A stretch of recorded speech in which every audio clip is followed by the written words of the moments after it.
Olá, gente! Meu nome é Matheusa Lima,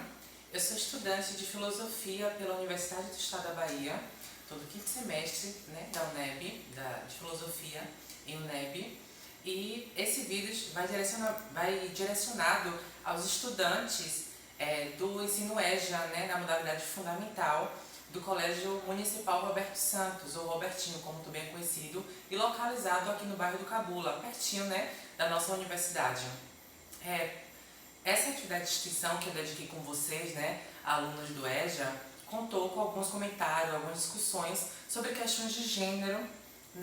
questões de gênero e raça também. A gente falou um pouco de interseccionalidade, vocês lembram? Falamos um pouco desse conceito, que ali permeia um pouco da ciência política, um pouco da sociologia, mas também ajuda a gente a entender questões filosóficas, que é a que eu me propus a fazer hoje aqui nessa discussão. Mas também falei com vocês sobre a questão do genocídio da população negra,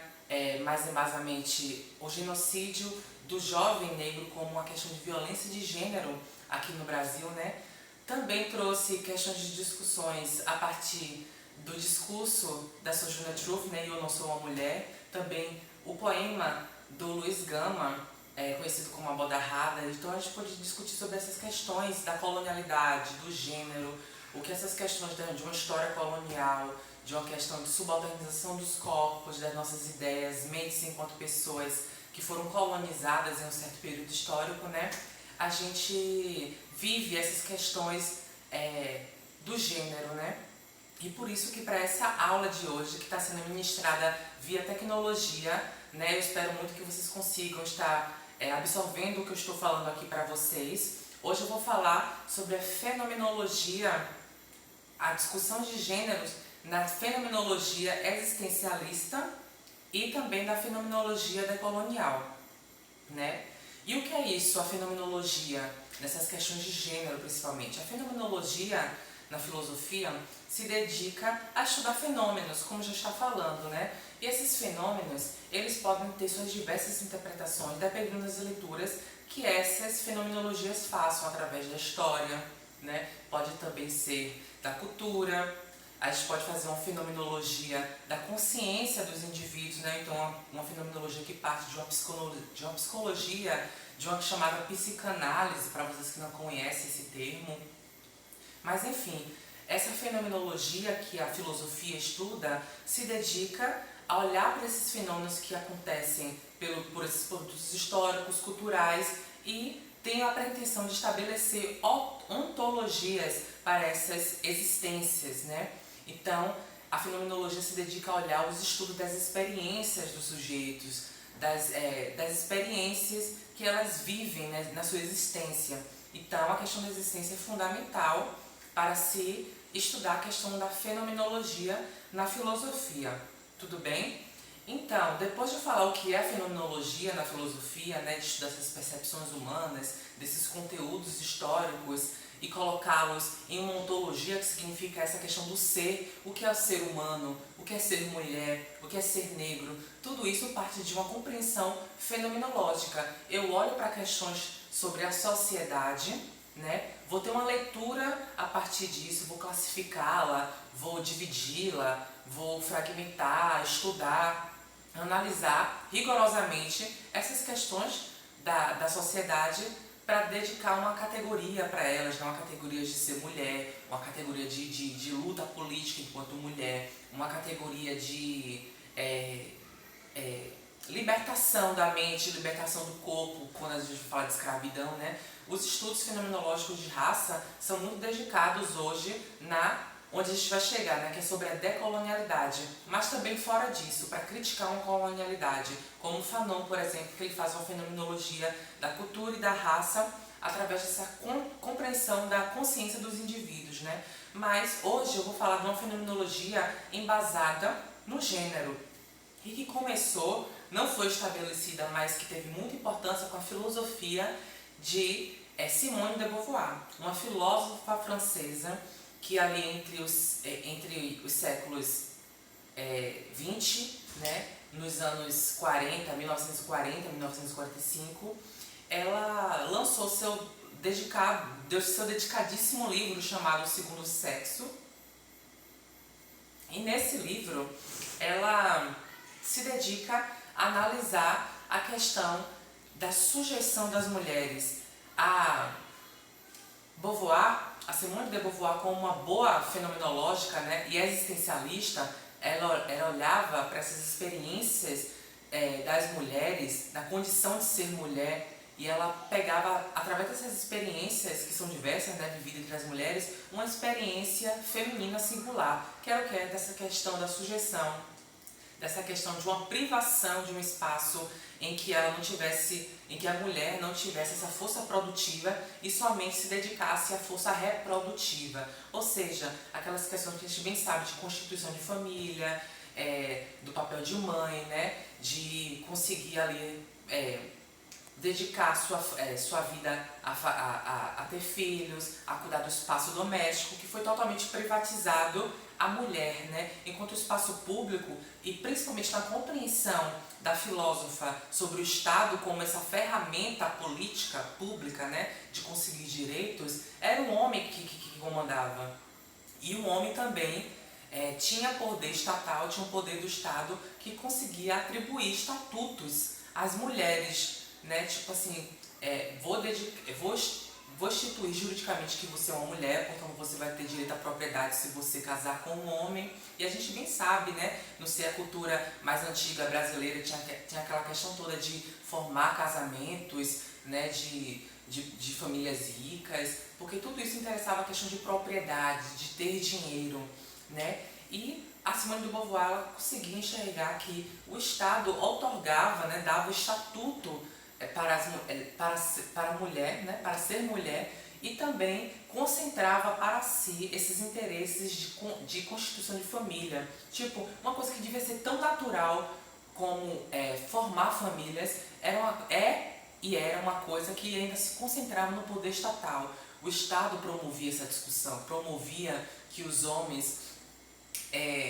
dominassem as mulheres de forma econômica, né? Não deixando elas terem o livre pensamento, o voto livre, que foi uma luta, as primeiras lutas das feministas, né? Também elas não poderiam trabalhar. Então, essas questões até hoje que a gente discute de poder abortar, mas também de ter o direito de não ter filhos, né? Então tudo isso é uma discussão que a Beauvoir sentiu uma certa dominação da força masculina frente a essa sujeição das mulheres, né? E também ela desenvolveu um estudo muito importante sobre o patriarcado, em que o patriarcado fosse uma economia, uma forma de poder em que a mulher se tornasse abjeta, a mulher não tivesse essa compreensão, essa significação de sua existência, mas a sua essência fosse dada totalmente em um destino biológico do seu corpo, um destino psicológico e econômico. Ela sempre estaria sujeita a um discurso dos homens, a uma questão de uma economia dos homens, porque ela estaria presa ao casamento, e só essa forma que ela ganharia dinheiro e propriedades, entendeu? Então, ela dedicou esse pensamento sobre o patriarcado, uma força universal que sujeita as mulheres em diversos âmbitos da sociedade, né? E como ela também dedicava esses estudos a uma compreensão materialista, o que significa dizer de, tipo assim, as possibilidades materiais e econômicas para que as mulheres conseguissem a sua libertação, é porque ela se alinhava muito aos estudos econômicos e marxistas, né, do filósofo Marx, que falava de uma sociedade de classes. Então ela sempre previa que essa sujeição fosse através de uma via material, né, de uma via em que as mulheres tivessem um poder de uma força produtiva para quebrar essa lógica do patriarcado. Toda essa dedicação da filosofia da Beauvoir, né, essa filósofa francesa, foi muito importante para a gente compreender de uma forma fenomenológica, né, olhar como um fenômeno patriarcado e não só como um fenômeno estável na sociedade, que a gente tivesse sempre a mesma significação dela. Claro que a gente tem algumas críticas à filósofa Beauvoir, que ela toma a categoria de mulheres de uma forma muito generalizada, como se fosse um único sistema,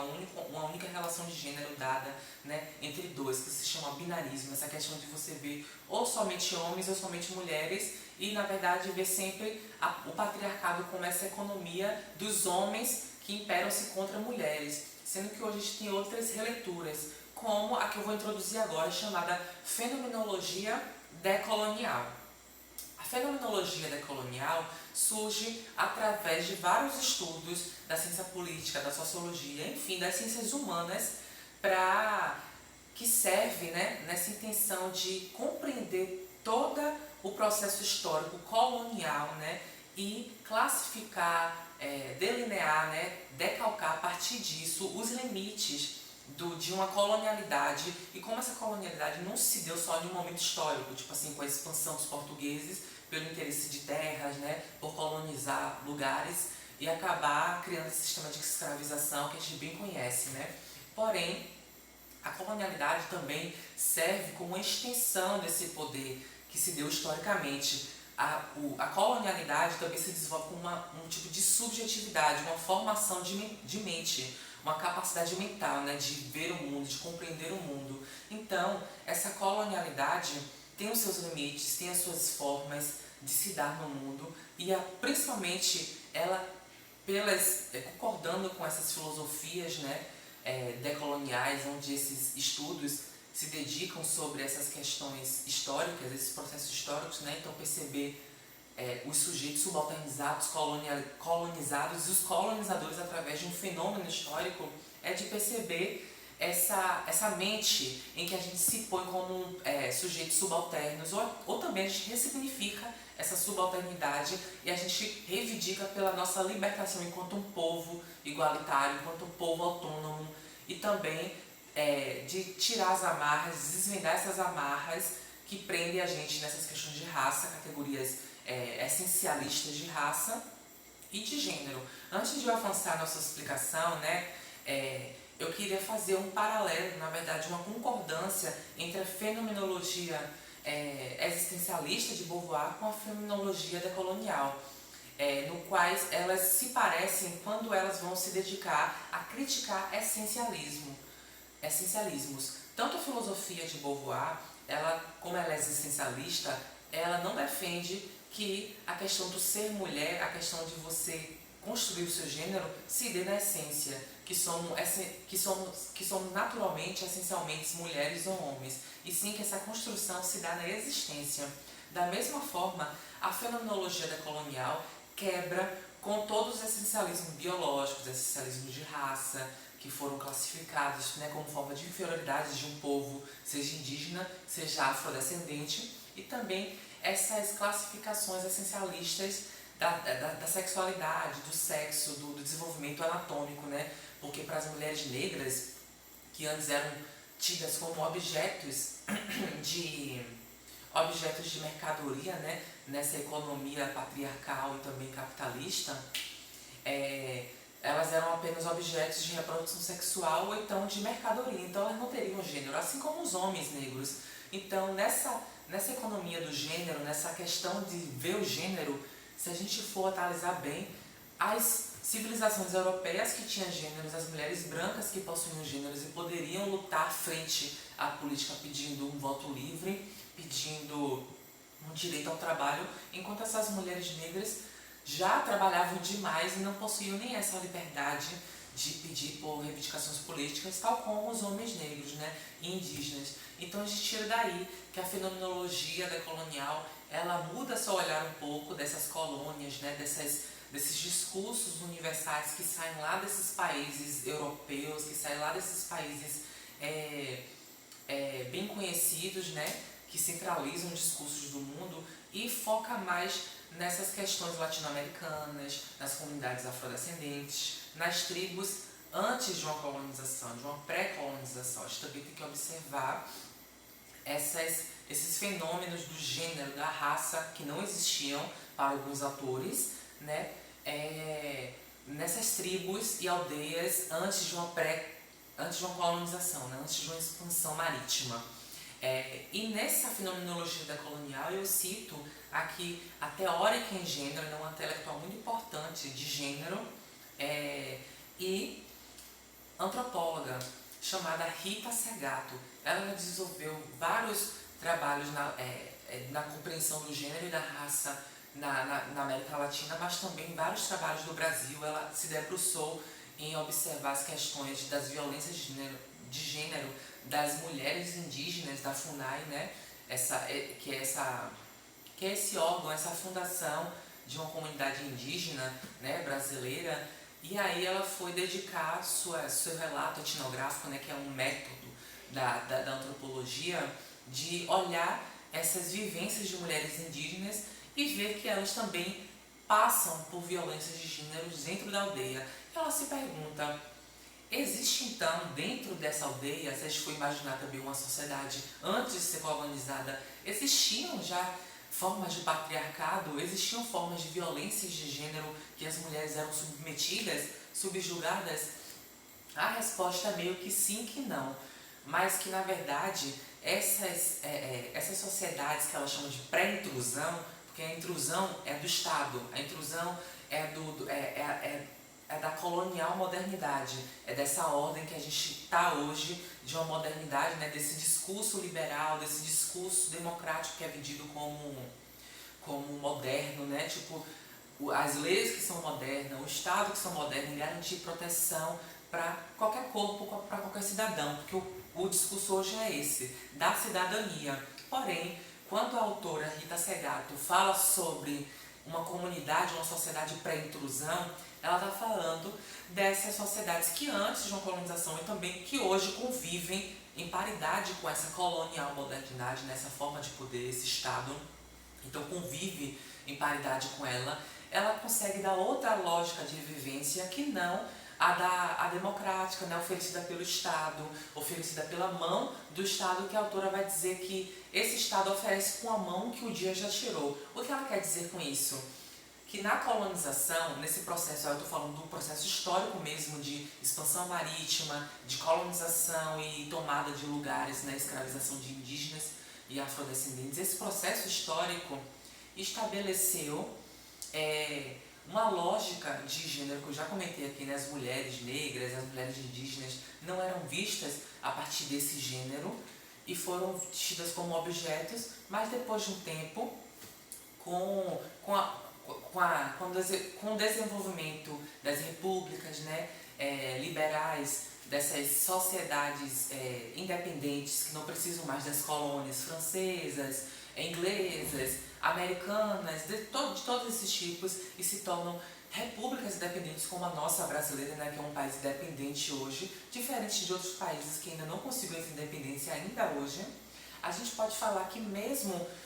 convivendo com um Estado que é independente, né, uma república democrática, ela ainda retira direitos de populações autônomas, de povos comunitários, de povos que se dedicam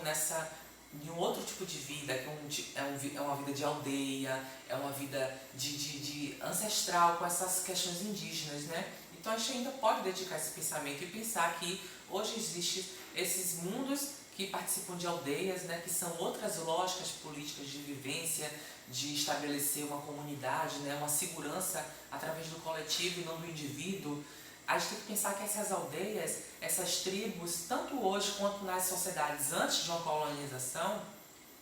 elas não dependiam dessa cidadania, desse olhar individualizado, de fragmentado de formar famílias. O tecido social que existia e existe é comunitário. As pessoas fazem a segurança e a proteção de garantias de suas leis e proteções, né, a partir de uma consciência coletiva, mas que vai se perdendo hoje, principalmente hoje. Por quê? Porque o Estado, nessa colonização, retirou todas essas autonomias e essas outras relações de gênero que existiam nessas aldeias, porque sim, essa pensadora de gênero vai afirmar que existiam gêneros e relações de gêneros e hierarquias de gênero que eram complementares, que eram dualistas e não como forma de classificar, né? Não como forma de inferiorizar, não como forma de subalternizar. Antes havia classificações de gênero, sim, em aldeias, em tribos afrodescendentes, indígenas, né? De pessoas originárias de sua terra. Existiam, sim, gênero, porém essas pessoas não suplementavam um gênero ao outro, hierarquizavam um gênero ao outro, cada uma tinha um papel político importante, tanto que a vida privada, a vida doméstica, desculpa, a vida doméstica e a pública, elas eram mútuas, elas se complementavam entre si, e as mulheres participavam desses dois ambientes. O que foi acontecendo por causa dessa ordem, que a autora chama de ordem colonial moderna, é instituir essa dependência da autonomia desses povos para a intrusão, né, desses povos que vivem da sua terra, e eles precisam ficar recorrendo ao Estado como se fosse dependente do Estado para garantir suas leis baseadas em uma política de identidade, ou seja, tem que ser mulher, tem que ser negro, tem que adentrar alguma categoria para você conseguir ter um acesso a uma política pública, ter um acesso a um direito. E só a partir disso, essas comunidades vistas de uma forma de indivíduo, de cidadão, né, elas conseguem recorrer às suas proteções. Isso é o que acontece com a violência sofrida das mulheres indígenas, né, por homens de aldeia e por homens fora da aldeia, quando vão recorrer ao Estado falando que sofreram essas violências, e o Estado vai garantir essa proteção de uma forma de meia proteção, uma proteção que realmente não vai garantir a sua proteção, né? Vai olhar essa questão da identidade dela enquanto uma mulher só indígena, sendo que essas identidades, quando viviam sobre outra ordem de gênero, outra ordem de autonomia de sua sociedade, né, elas não precisavam recorrer a essas dependências de estados. Elas conseguiam, ali, a partir do seu próprio sentido, seu próprio senso comunitário, resolver as suas dependências, suas questões, suas demandas, a partir de uma deliberação interna, que é outro conceito que a autora vai comentar, até ela chegar nessa compreensão de um patriarcado de baixa intensidade. O que a gente pode olhar hoje através dessas duas fenomenologias que eu trouxe, a existencialista e a decolonial, é não relativizar esses patriarcados como se fossem diferente em um lugar, como se fosse o mesmo em todos os lugares, né? Que o patriarcado sujeita e subjuga as mulheres da mesma forma e que os homens são introduzidos a esse patriarcado da mesma forma. A autora vai dizer que o homem indígena, o homem de aldeia, um homem, na verdade, que racializado, né, que não compartilha dessa branquitude, ele vai precisar estar vulnerável à comunicação com os homens colonizadores para que essa infiltração da colonização fosse efetivada, né? Para que se houvesse essa efetivação de uma colonização, os homens de aldeia que se abriram para esses colonizadores, né? E esses colonizadores achavam que só por eles serem homens, eles tinham os mesmos valores do gênero masculino que os europeus achavam, né? Então, eles equalizavam muito, eles tornavam a mesma forma de comunicação entre esses homens de aldeia e esses homens colonizadores. Então, esses homens de aldeia, eles precisavam, para afirmar sua superioridade dentro da aldeia, principalmente, eles precisavam imperiflar, né, se hiperportar dessa masculinidade, retornando com a questão de violência de gênero dentro das aldeias, e também por eles serem emasculados. O que significa isso? A masculinidade ser emasculada, um homem ser emasculado, significa ele perder essa capacidade viril, né, de virilidade, de capacidade de ser homem mesmo, frente a esses homens brancos, que sempre negavam essa plenitude, essa masculinidade completa dos homens de cor, né, dos homens indígenas e afrodescendentes. Então eles precisavam meio que recorrer 2 vezes mais a uma tal masculinidade, né? E isso frustra esses homens de uma pressão colonial para afirmar uma superioridade masculina, né? Então, o que existe para a compreensão da Rita Segato é um patriarcado de baixa intensidade, em que nas aldeias não se dava da mesma forma com o patriarcado que chega com a colonialidade e com a modernidade, né? Que vem até com o próprio Estado para a autora retroalimenta e faz acontecer novas violências de gênero. Na verdade, ela vai falar que a violência de gênero é uma nova arma do Estado para promover uma certa violência contra algum corpo que sempre vai ser escolhido como frágil, nessa economia global, né, capitalista, que sempre a pobreza impera, que sempre o indivíduo importa mais do que o coletivo. Então, a autora, para finalizar aqui nossa discussão, né, ela se dedica a olhar melhor, com mais atenção, esses fenômenos de gênero e de violência de gênero, e não ver de uma forma igual o patriarcado que se dá na aldeia, que se dá nessas comunidades colonizadas, nessas comunidades que também subvertem essa colonização e tentam sair dessa lógica, e que não precisam do Estado para ter esse auxílio de leis garantidas e para ter uma deliberação interna, né? Por isso que ela traz um conceito chamado pluralismo histórico, que é para a gente parar de olhar menos a cultura e a relativização, para falar, não, aquela sociedade é diferente da outra. Na verdade, a autora vai dedicar uma questão histórica em que várias sociedades que vivem em um tempo semelhante, elas têm capacidade interna de se deliberar e de chegar a uma autonomia, de chegar a reconhecer suas falhas através das experiências de outras sociedades, né? Então, cada povo, nas suas relações de gênero e hoje de raça, né, que infelizmente existem e são classificadas, elas precisam ter autonomia de se dedicarem às suas demandas, aos seus problemas internos enquanto um povo, né? Porque a gente pode falar que as pessoas até de favela, por exemplo, as pessoas periféricas, vivem as mesmas noções de gênero, vivem as mesmas experiências de raça que uma pessoa que se encontra em um país de desenvolvimento rico, né, de desenvolvimento